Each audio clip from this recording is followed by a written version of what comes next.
আমি রাস্তা দিয়ে হাঁটতেছিলাম, হাঁটতে হাঁটতে মনে হলো একটু ভিডিও করি। তো ভিডিও করার জন্য একটু চেষ্টা করলাম।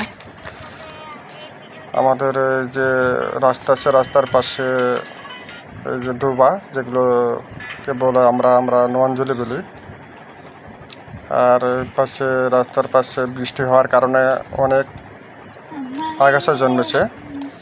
ওই যে পাশে দেখছেন বাচ্চাটা, ওটা আমার এক ভাইয়ের, রাস্তার পাশে। আর রাস্তাতে দেখছেন যে গাছগুলো দেখতেছেন, আমের গাছ, অর্জুন গাছ, এই যে দেখতেছেন এগুলো আমের গাছ আছে। আর ওই পাশে অর্জুনের গাছ আছে, সামনের দিকে অর্জুনের গাছ আছে কিছু। আর এই যে আমার এই যে ডান দিকে, এটা ওই ভাইয়ের বাসা বললাম। ওই যে বাইরে গরু বাঁধা রয়েছে। এদিকে দেখেন ওই যে খেরের পালা, এই যে বাড়ির আঙ্গিনার সামনে গড়া, তারপরে ছোট পুকুর, ওই যে মাটির ঘর দেখতেছেন, বেশ অনেক বড়।